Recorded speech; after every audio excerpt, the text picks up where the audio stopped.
দেখছেন কি সুন্দর ফিসেন্টের খাঁচা, মুরগির খাঁচা কিভাবে বানাইতে হয় এটাও দেখাবো। লক গুলা কিভাবে দিচ্ছি, এই যে লক সুন্দর লাগতেছে, কিন্তু পাশাপাশি গাছপালা দিয়ে একটু ডেকোরেশন করা। তো আমার একটু বড় স্পেসের প্রয়োজন হয়, আমরা বড় খাঁচা বানাবো, আর স্পেস আছে ফিসেন্ট এবং মুরগির জন্য কিছু খাঁচা বানাবো। তো আমরা আজকে কাঠ নিয়ে আসছি। আজকের এই ভিডিওতে আপনাদেরকে দেখাবো নিজে নিজে আমি কিভাবে মুরগির একটা খাঁচা তৈরি করলাম এবং পুরো খাঁচাটা তৈরি করতে আমার কত টাকা খরচ হয়েছে ইত্যাদি সকল ডিটেলস নিয়ে কথা বলবো আজকে এই ভিডিওতে। চলুন কথা না বেরিয়ে কাজে নেমে পড়ি। আসসালামু আলাইকুম, সবাই কেমন আছেন? তো আজকে আমি ফিসেন্ট নিয়ে কথা বলবো। ফিসেন্ট গুলো আমার কাছে অনেকদিন ধরে ছিল, বাট ফিসেন্ট গুলো রাখার কোনো স্পেস আমার ছাদে ছিল না এতদিন। আমি ছোট খাঁচায় রাখছি। তো ফিসেন্ট গুলো আসলে আমার ফ্রেন্ডের ছিল, তো ও সামহাও পালতে পারতেছিল না, ও আমাকে দিয়ে দিচ্ছে, বলছে ভাই আপনি নিয়ে রাখেন। বাট যেহেতু আমার বড় স্পেস ছিল না, আমি যেহেতু ফিসেন্টের জন্য একটু বড় স্পেসের প্রয়োজন হয়, তো আমরা চিন্তা করলাম যে ঠিক আছে, আমার যদি এক জোড়া ফিসেন্ট আছে, ওদের জন্য আমরা বড় খাঁচা বানাবো। আর আমাদের কিছু প্ল্যান আছে, এই জায়গাটায় আমরা কিছু মুরগির খাঁচা তৈরি করব। তো মুরগির খাঁচাগুলো আমরা বেসিক্যালি এই যে আমাদের যে জঙ্গল পুকুরটা আছে, জঙ্গল পুকুরের পিছনে একটা বড় স্পেস আছে, এই স্পেসটা আমরা ফিসেন্ট এবং মুরগির জন্য কিছু খাঁচা বানাবো। তো আমরা আজকে কাঠ নিয়ে আসছি, আপনাদেরকে ফিসেন্টের খাঁচা, মুরগির খাঁচা কিভাবে বানাইতে হয় এটাও দেখাবো। মতো কাটবো না, আমাদের যে সেট গুলো হবে ওই সেট আপ অনুযায়ী কাটবো। তো আমি যেটা করছি, এই পেন্সিলতে দাগ দিয়ে নিছি।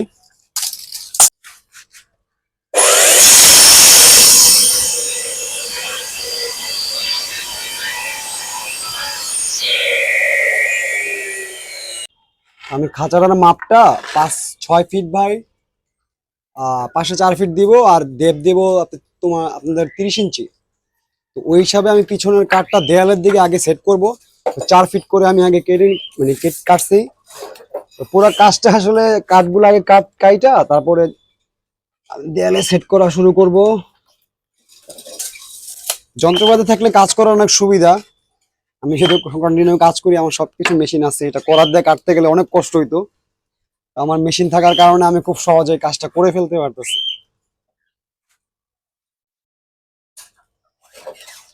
যেহেতু আমার এই চারটার এক মাপ হবে, তো আমি একসাথেই কাটতেছি, সেই ক্ষেত্রে সুবিধা হয়।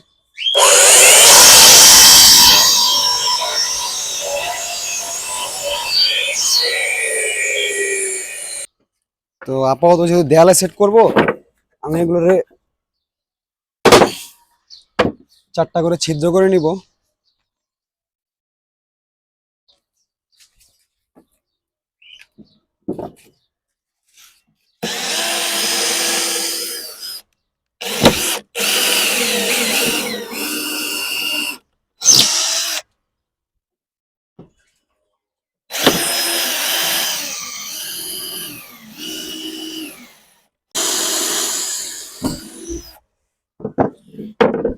তারপর আমরা দেয়ালে কিছু ছিদ্র করে কাঠগুলা দেয়ালে সেট করার জন্য এই কাজের জন্য আমরা এখানে একটা হ্যামার ড্রিল ব্যবহার করেছি।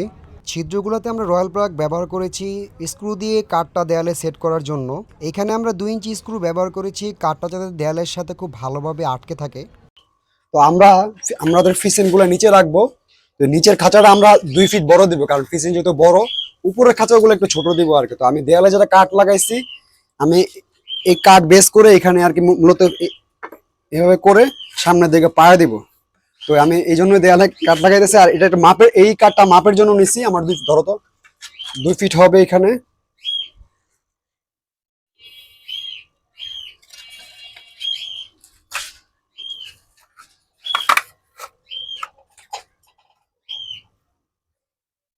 ধরে রেখো।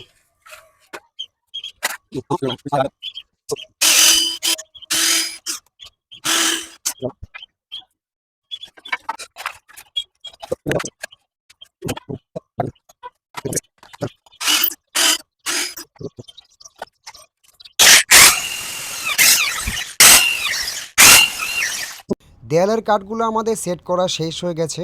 এই কাঠগুলোকে বেস করেই আমরা পুরো ফ্রেমটা দাঁড় করাবো। ফ্রেমের কাঠগুলো আমরা আগেই কেটে রাখছিলাম আমাদের মাপ মতন। পুরো কাজটায় আমরা স্ক্রু ব্যবহার করেছি আমাদের কাজের সুবিধার জন্য। চাইলে আপনারা তার কাটাও ব্যবহার করতে পারেন। স্ক্রু দিয়ে কাজ করার সুবিধা হলো দ্রুত কাজ হয় এবং প্রয়োজনে কাঠগুলো খুলে ফেলা যায় তাড়াতাড়ি। প্রতিটা তালার কাঠ লাগানোর সময় আমরা মেপে নিচ্ছিলাম কাঠগুলো যাতে সমান থাকে। প্রথমে আমরা দুই পাশের কাঠগুলো সেট করার কাজ শেষ করতেছিলাম, তারপর আমাদের শুরু হয় ফ্রন্টের দিকের কাঠ লাগানোর কাজ। এই ধরনের কাজগুলোতে সবসময় খেয়াল রাখতে হয় কাঠের দূরত্ব মাপ যাতে সমান থাকে, না হলে দেখবেন শেষে গিয়ে মিলাতে পারবেন না। তারপর আমরা মাঝ বরাবর একটা কাঠ দিই পুরো সেটআপটা যাতে আরও বেশি শক্ত হয়। ফ্রেমের কাঠগুলো সেট করার পর সেটআপটা দেখতে অনেকটা এরকম হয়েছিল।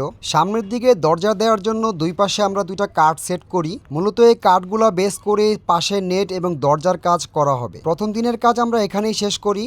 চলুন পরবর্তী দিনের কাজ শুরু করে দিই। আমাদের কাঠ শর্ট পড়ে যাওয়ায় পরের দিন আমরা চলে যাই কাঠ কিনতে। ফ্লোরে দেওয়ার জন্য আমি কেরোসিন কাঠ নিয়ে আসি, যে কাঠগুলোর কেজি প্রতি দাম ছিল 40 টাকা। এখানে প্রায় আমরা 30 কেজি কাঠ আনি, যার দাম হইল 1200 টাকা এবং রিক্সায় যাতায়াত ভাড়া হিসেবে আমাদের 300 টাকা খরচ হয়। কাঠগুলো নিয়ে আমরা সোজা চলে আসি আমাদের ছাদে এবং ফ্লোরের মাপ অনুযায়ী কাঠগুলো আমি আস্তে আস্তে কেটে নিচ্ছিলাম আমার কাজের সুবিধার জন্য। কেরোসিন কাঠগুলো সহজে ঘুনে খায় না এবং অনেক দিন টিকে, যার কারণে আমি এখানে কেরোসিন কাঠ ব্যবহার করেছি। আপনারা চাইলে বোর্ড বা অন্য কিছু ব্যবহার করতে পারেন। ফ্লোরের বিছানার কাঠগুলো আমরা দুই পাশে চেঁচে নিচ্ছিলাম যাতে পাশাপাশি বসালে জিনিসগুলো ভালোভাবে সেট হয় এবং কাঠের গুঁড়াগুলো আমি আমার হ্যামস্টারের জন্য রেখে দিই, পরবর্তীতে আমি এগুলো কাজে লাগাবো। আপনাদের আগেই বলেছিলাম ছোটোখাটো মেশিন থাকলে কাজগুলো খুব সহজ হয়ে যায়। কাঠগুলো চাচা হয়ে গেলে আমি ফ্লোরে বিছাইতে থাকি মাপ মতন। যে কোনো কাজ করার সময় একটু সাবধানে কাজ করতে হবে যাতে হাতে বাড়ি না লাগে এবং হাতের কোনো ক্ষতি না হয়। কাঠগুলো সেট হয়ে যাওয়ার পর আমি স্ক্রু দিয়ে প্রতিটা কাঠ ফ্রেমের কাঠের সাথে আটকায় দিচ্ছিলাম এবং দেখতে দেখতে ফ্রেমের সাথে কাঠগুলো সেট করার কাজ প্রায় আমার শেষ হয়ে গেল। তারপর আমরা খাঁচাটা দুই পাশে কাঠ সেট করতে থাকি। এখানে আমি এক একটা কাঠের উচ্চতা 6 থেকে 7 ইঞ্চি ব্যবহার করেছি। আপনারা মনে করতে পারেন কাজগুলো খুব স্মুথলি হয়ে যাচ্ছে, বিষয়টা সব ক্ষেত্রে এরকম নাও হতে পারে। আমার চিপা চাপায় ঢুকে কাজগুলো ঠিকমতো করতে হচ্ছিল। কষ্ট হলেও কাজটা যেহেতু আমি এনজয় করি, আমার কাছে খুব ভালো লাগতেছিল। সাইডের কাঠগুলো লাগানো শেষ হয়ে গেলে আমরা ফ্রন্টের দিকেও কিছু কাঠ অ্যাড করে দিই। এই কাঠগুলো আমি কেন অ্যাড করেছি ভিডিওর শেষের দিকে আপনারা জানতে পারবেন। কষ্ট হলেও আমি নিজের কাজগুলো নিজে করার চেষ্টা করি, এতে আলাদা একটা তৃপ্তি পাওয়া যায়। আজকের কাজ এই পর্যন্ত শেষ হইলো। আমরা ভিতরে সব কাঠ ফিক্স করছি এবং এই পাশ দিয়ে এগুলো একটা বর্ডার দিয়েছি, কারণ ভিতরে আমরা তুষ টুস বা খড় দিয়ে রাখবো। আর এই সামনের দিকে একটা বর্ডার দিয়েছি যাতে তুষগুলো না বের হয়ে যায়। মোটামুটি আমাদের এই দিকের কাজ শেষ। এখন দরজা আর নেট লাগানোর কাজ বাকি আছে। ইনশাল্লাহ এটাও খুব তাড়াতাড়ি শেষ হয়ে যাবে। পেছনের নীল দেয়ালটা আমরা পুরোটা সাদা রং দিয়ে ঢেকে দিই যাতে সেটআপটা দেখতে অনেক ভালো লাগে। কাজটা তাড়াতাড়ি করার জন্য এখানে আমরা একটা রোলার ব্রাশ ব্যবহার করি। আপনারা চাইলে খুব সহজে নিজেদের কাজ নিজেরাও করে নিতে পারেন। পেছন দিকে পুরোটা সাদা রং দিছি, প্লাস্টিক পেন। সেটআপটার পুরো কাঠগুলোকে আমরা এনামেল পেন দিয়ে কালো রং করে দেই। এই রংটা সেটআপটাও যেমন দেখতে সুন্দর লাগবে এবং বৃষ্টি পানি থেকেও সেটআপটার প্রোটেকশন দিবে। রং তুলি হাতে নিলেই নিজেকে আমার আর্টিস্ট মনে হয় আমি একটা ছবি আঁকতেছি। আমাদের কাছে কিছু পুরনো পাখির খাঁচার নেট ছিল, যে নেটগুলোকে আমরা এই খাঁচায় ব্যবহার করব। পুরনো খাঁচাগুলোকে কাপড়ের সাহায্যে এনামেল রং দিয়ে পুরো কালো রং করে দিচ্ছিলাম যাতে খাঁচাগুলো দেখতে আরও সুন্দর এবং টেকসই হয়। নেটগুলো রং করা শেষ হয়ে গেলে স্ক্রুর সাহায্যে আমরা নেটগুলো খাঁচার পাশে দিয়ে দিই। পাখির নেটগুলো সেট করার পর খাঁচাটা দেখতে অনেক ভালো লাগতেছিল। তারপর আমরা শুরু করি সামনের দিকে নেট লাগানোর কাজ। সামনের দুই পাশে আমরা নেট দিতেছিলাম এবং মাঝখানের জায়গাটায় আমরা দরজা দিব, এই জন্য ওই জায়গাটা আমরা খালি রাখতেছিলাম। 4 ফিট বাই 8 ফিটের এই নেটটা আমাদের কাছে প্রায় 900 টাকা রাখছিল। আপনাদের আশেপাশের কোনো হার্ডওয়্যার দোকান থেকে আপনারা নেটগুলো কিনে নিতে পারেন। তার কাটা দিয়ে নেটটা আমি ফ্রেমের সাথে সেট করি। নেটের বাড়তি অংশগুলো আমি কেচে দিয়ে আস্তে আস্তে কেটে নেই। নেট কাটার সময় খুব সাবধানে কাজটা করতে হয়, নেটের এজগুলো অনেক ধার থাকে, হাত কেটে যাওয়ার সম্ভাবনা থাকে। তারপর আমরা শুরু করি আমাদের টিন সেট করার কাজ। 12 ফিটের এই টিনটা আমরা অনেক আগেই এনেছিলাম আমাদের ওই শেডের কাজ করার জন্য। পুরো টিনটার দাম পড়েছিল 1000 টাকা। এই টিনগুলো মূলত আমরা পুরান টিন হিসাবে কিনে নিয়ে আসছিলাম এবং আনার খরচ বাবদ প্রতিটা টিন প্রতি আমাদের প্রায় 200 থেকে 250 টাকা খরচ হয়েছিল। খাঁচার মাপ থেকে আমি প্রায় টিনগুলো 1 ফিট বেশি কাটতেছিলাম যাতে বৃষ্টির পানি আমার ঘরের ভিতর না ঢোকে এবং টিনটা কাটার জন্য আমি গ্রাইন্ডিং মেশিন এখানে ব্যবহার করেছি।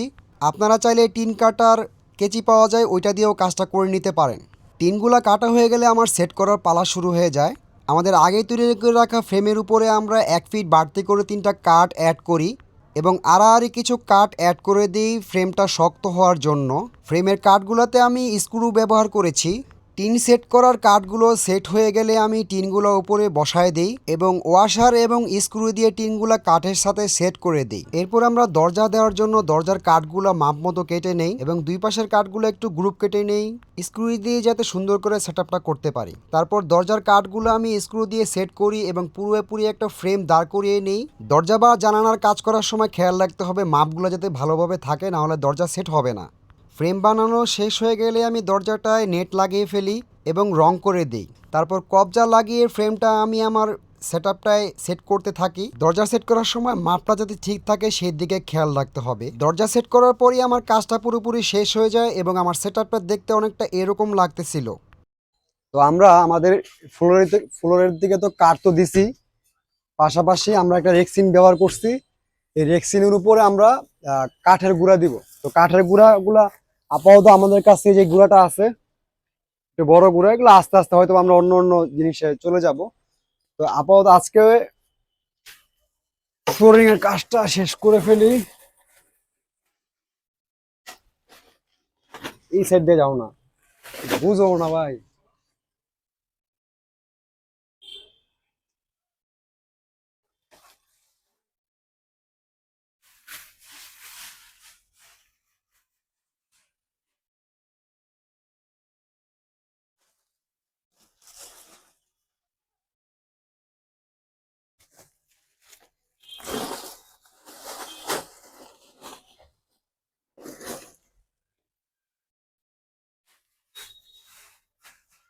তো মূলত এটা দিয়ে দিলাম যাতে ওদের ময়লা টয়লা যেগুলো আছে ওগুলো এখানে জমা পড়বে। আমি 15-20 দিন বা 1 মাস পর পর মাস শেষে এগুলার পুরো উঠায় ফালাই দেবো আর কি। আর এটার কোনো বেটার অন্য কোনো সলিউশন যদি আপনাদের জানা থাকে সেটাও জানাতে পারেন। আর খাবারই পার্টি হিসাবে আমি আপাতত এরকম নর্মাল একটা মাটির হাঁড়ি ব্যবহার করতেছি, বাট আমার প্ল্যান আছে যে কিছু অটো ফিডার বানানো আর কি। তো ওগুলো আমি সময় নিয়ে ঠান্ডা মাথায় বানাবো এবং আপনাদেরকে দেখাবো।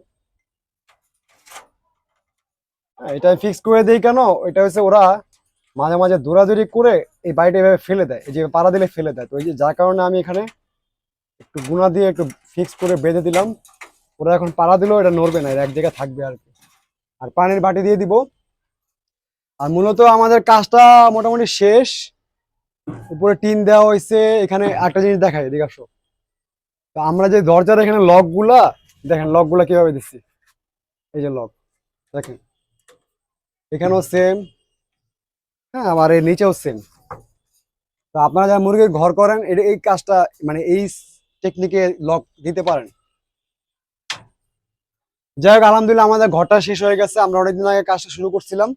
তো আজকে আমরা মুরগিটাকে ছেড়ে দিব, আমাদের মুরগি ফিসেন গুলাকে, সরি ফিসেন গুলাকে। আর মুরগি আমরা কিছু মুরগির বাচ্চা কালেক্ট করবো খুব রিসেন্টলি, ওগুলোর আপডেটও আসবে। তো চলেন আজকে আপনাদেরকে নিয়ে মুরগিটা ছাড়ি, সরি আবারও বলি ফিসেনটা ছাড়ি।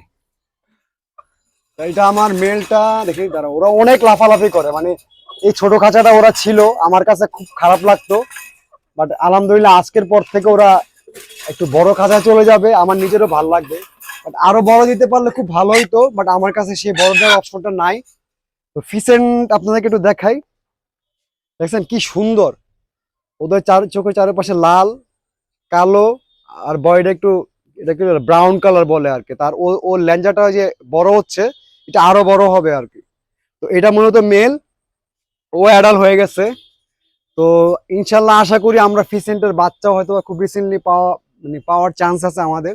কারণ ওদের ডিম পারলে আমার নেক্সট কিছু দেশি মুরগি আনার প্ল্যান আছে, ওগুলা দিয়ে ওদের বাচ্চা ফুটাবো আর কি। তো চলেন বিসমিল্লাহ করে আমরা ফিসেন্টটা ছেড়ে দিই।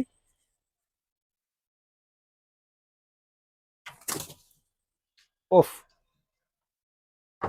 সুন্দর লাগতেছে কিন্তু।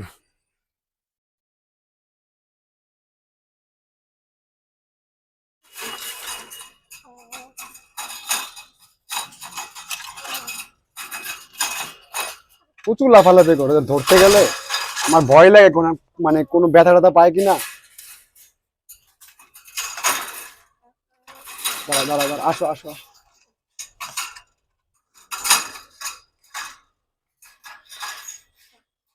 আর এটা হচ্ছে ফ্রিসেন্টের ফিমেল। ফিমেলটার কালার গুলা একটু ইয়া থাকে, নর্মাল থাকে। তো ছোট খাঁচার কারণে ওরা এতদিন একটু কষ্টে ছিল, আসলে আজকের পর থেকে ইনশাল্লাহ ওরা ভালোই থাকবে। তো ফিমেলটাকে আমি ছেড়ে দিই, অথবা নেক্সট কোনো ভিডিওতে আপনাদেরকে ওদের ব্রিডিং বা অন্য অন্য প্রসেস নিয়ে দেখাবো।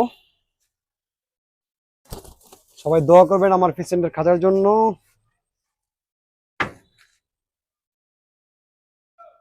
আর এখানে আরেকটা জিনিস, আমার এই পুরা সেট আপে মানে আমার বেসিক্যালি আমার ফোকাস থাকে কি সেট আপের পাশাপাশি গাছপালা দিয়ে একটু ডেকোরেশন করা। তো আমি এখানে এটা কালকে এমনি দিছি, বাট আমার এই সেট আপে হিউজ পরিমাণ গাছ যাবে, মানে আমি আরো কিছু গাছ আস্তে আস্তে অ্যাড করবো, যাতে আমার যে পশু পাখিগুলো আছে ওরা যাতে সবসময় মনে করে যে একটা ন্যাচারাল এনভায়রনমেন্ট ওরা সবসময় আছে আর কি। আমার এখানে যেমন কোয়েলের খাঁচা, কোয়েলের সেট আপটা আছে, কোয়েলের সেট আপটা দেখেন কত বড় একটা গাছের নিচে আমি রাখছি আর কি।